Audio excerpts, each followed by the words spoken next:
Um, Greetings, everyone. Depending on where you are listening to me or what time you are listening to me. Um, so last two videos I posted, I talked about politics. Anyways, it's not politics is not the only thing I'll be talking about. I'll just talk about a lot of things as it be for my mind. And so I go to offload them for here. But then the a friend of mine reached out to me. The first political video I posted was about Rabi Musa Kwankwaso, the choice he made deciding to deputize Peter Obi for the general presidential elections of 2027. And I said it was a smart thing he did. And the second video I was addressing Showore. And a friend of mine reached out to me on my DM. He's my childhood friend. I've known him for more than 20 years. So we haven't met, we haven't seen in a very long time, but we keep in touch, you know, once. So he reached out to me and he was like, my brother, that how am I doing? Hope I'm good. I said, I'm fine. And he said he's reaching out to me as a childhood friend, not just as a childhood friend, but also as a brother. That as you disassociate myself from Nigerian politics for my own good. And I'm like, greetings, my brother. How are you? I piece on the like, what's up? Is this a threat? And he was like, no, I wanted to understand. Like, are you trying to say that if I don't stop discussing politics, that my fellow Igbo brothers are going to hurt me, Abby, or waiting? And he's like, no, not at all. That social media no dey forget. So he's trying to let me know that social media does not forget that our people are keeping records for traitors. So thereby saying that we that talk about Nigerian politics, we are traitors, you know, So and I'm like the message, like there are so many things he wrote, which I've not had time to read all of them, but he wrote so many things. I will read them later. Was trying to preach to me. But one thing I want to make clear in this video is, see, I like the idea of Biafra. I actually do. I like the idea of Biafra. I mean, it's it's something good. I think if we have Biafra, it'll be a good thing. But then, uh, something that you keep doing for decades, just like I've always made clear in my videos that I know they lie to myself. I they like sometimes to call myself to meeting and I'll talk to myself. I know they lie to myself. Something that you've been doing for years, for decades, for a very long time. You keep doing it in that same way and you expect a different result, something that you have been doing for decades. How do you expect a different result? It's going to be the same result over and over, in and out. So why not we try a different approach? Like, we need to try a different approach. And I'm not just going to say a different approach without pitching an idea. I'm going to say, why not we try to, you know, maybe focus on how to develop the Southeast? Why not we focus on how we can develop Southeast? Like, you know, all these our governors that are eating money here and there, not doing any work. They are most concerned about politics and not delivering, governance to the people. How can we focus on how to develop Southeast? Some people are going to say, how do you think you can develop Southeast without Biafra? It is because they will not allow you, and all of that, because most of some projects that might bring development to the Southeast are going to be federal government projects that the federal government needs to approve for you to be able to get it done. But we haven't even seen the willingness from the governors, that the people that we elected as our governors. Let us see the willingness that they really want to do it. If they come together, that they want to get these things done, they will get it done. We need seaports. We need airports that not just airports that fly locally. We need airports that fly internationally. We need standard international airports. We need seaports We need our metro stations, like our railways, to function properly. We need standard railways that will connect the whole southeast, and not just out southeast, to also extend to the south south. We need to find a way to reach out to our brothers and sisters in the south south, and try to bring us together. Forget about the name south south and southeast. We know that we are brothers and sisters. I can tell you, I've met people from Rivers State, from Port Harcourt. I will see even an Ikwere man that his name is Emeka or Chukwu Emeka. You ask him what is the meaning of go in your language, he will say Gawa. How do you say come in your language? You say Bia. How do you say ear in your language? You will say Nte. Mouth is Ono. Teeth is Eze. Eye is Anya. Nose is Imi. And then he will tell you that he's not Igbo. Some of them even tell you that they come from Benin. They are like, the divide is too strong. People don't understand how strong it is. It is very deeply rooted. They have been greatly lied to.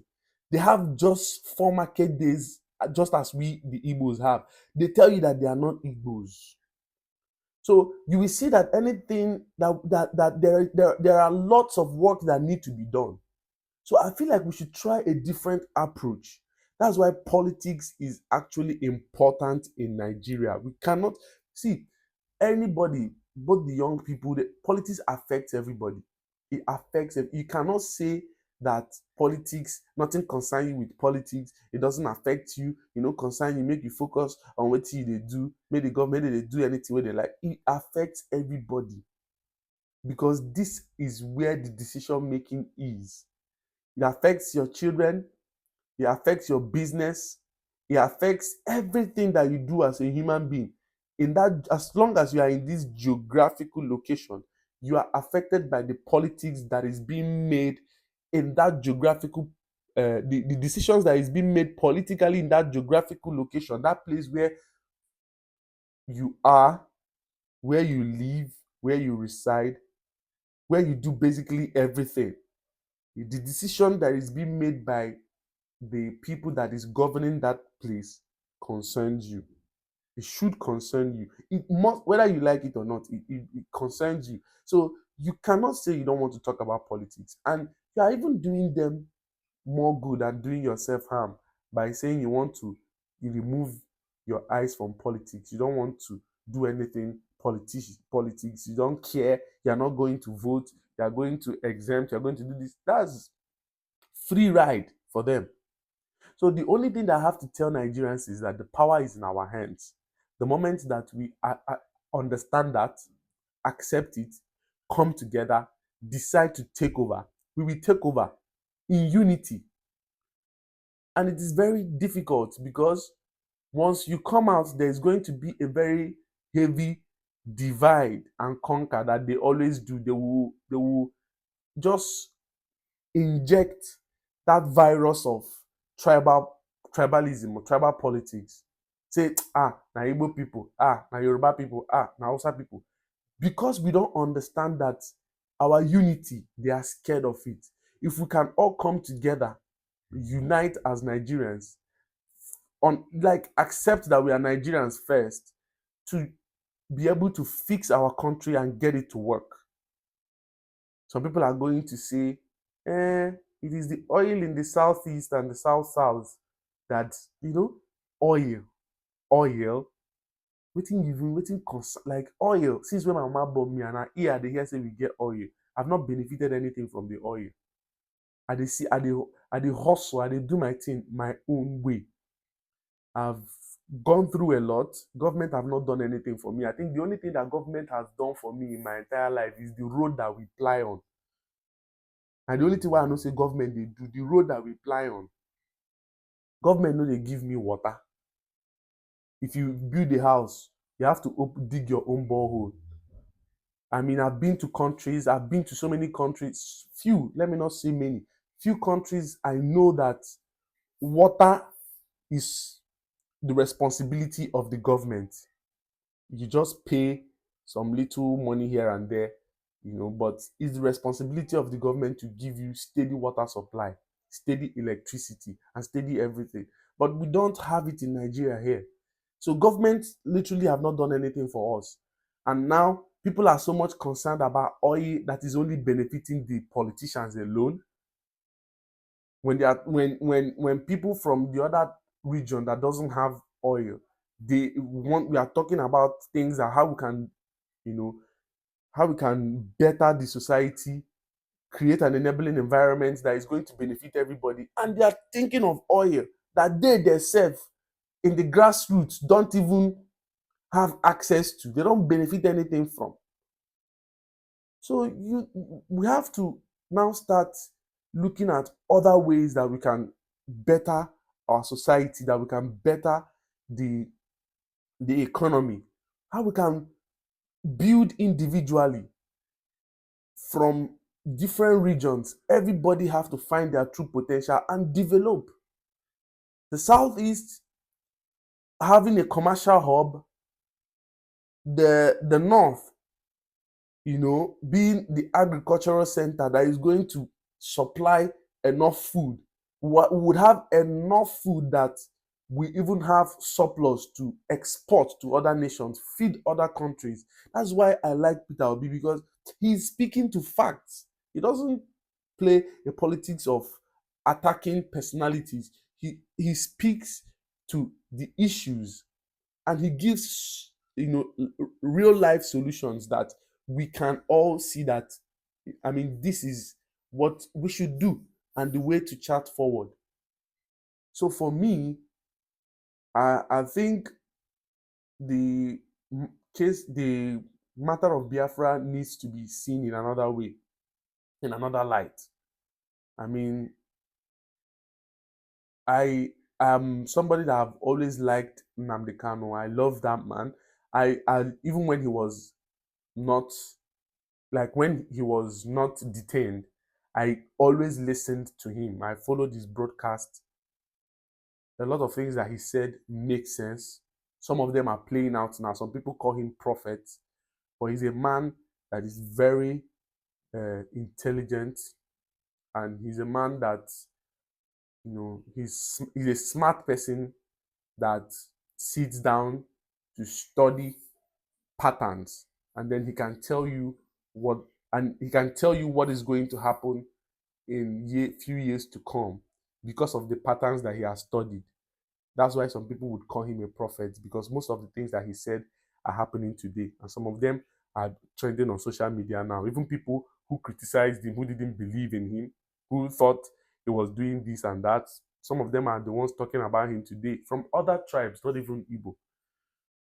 So he's a man I love and respect, but I still maintain that we should try a different approach. We should try a different approach, because whether you like it or not, we are in this Nigeria, right? Even if you are in diaspora, like some of us, we are in Nigeria. You have relatives in Nigeria. You are sending money to Nigeria. You have investments in Nigeria. You have things in Nigeria. So you are not going to address it as Africa. As you are traveling, you have a Nigerian passport. So why not we try a different approach? Denying that you are not a Nigerian, you cannot get out of this country without a Nigerian passport. So how is that supposed to work? How are you going to do that? Boycotting the election, how does that help you? If you boycott the election, you make it easier for them to write the result. You make it easier for them to win, for the wrong people to win. And some people will say that the evil in the world is greatly sponsored or backed by the silence of the good people. Do you understand? It's greatly sponsored and backed by the silence of the good. So if in the midst of evil, as a good person, you don't speak up, you are also, supporting that evil by not speaking up, by not contributing in the little way you can. It doesn't matter. contribute in the little way you can, which I'm doing now. This is my little contribution. Nigeria is gone. Nigeria is in a mess. We need to all rise up, speak to the issue, do something in your own little way from the wherever that you find yourself. If Biafra would come, only God knows. But for now, the country that we live in is Nigeria. Let us find a way to get people, the right people, into that place. Let us find a way to get the right people into that place. A lot of people has given up on Nigeria. A lot of people have already concluded that Nigeria is never going to work for them. And whatever you conclude, that's what is going to happen to you. But at the end of the day, in time to come in the future, when your children ask you, don't be spineless. Don't be a coward. Your children need to know that you spoke up, that you did something, that you did something. They need to know where you stood in all of that. Because we need to start engineering the society to become better. We need to start raising children that are going to ask the right questions. We need to start raising the right children, not just any kind of children that will come into the society and add to the rotten society. We need to start raising, children that are responsible, godly, and like good people. So that's it. So as for my friend, I know you might come across this video. My friend who reached out to me on my DM, I know you might come across this video. But when you see it, know that I love you, my brother. But then, I mean, uh, the way we are going about this Biafra thing, I think we need to start thinking of it in another way. We need to start looking for other options to explore. And I hope that you desist from the mentality that you have. I mean, you are being very aggressive about all of this, even when you don't know it. But yes, you are. And your messages sometimes come off as a threat. And it shouldn't be so. I mean, we are all, we are all fighting for the good of our people. So let us fight for it the right way, because you don't do good by doing bad, right? So that's all I have to say in this video. Thank you and God bless.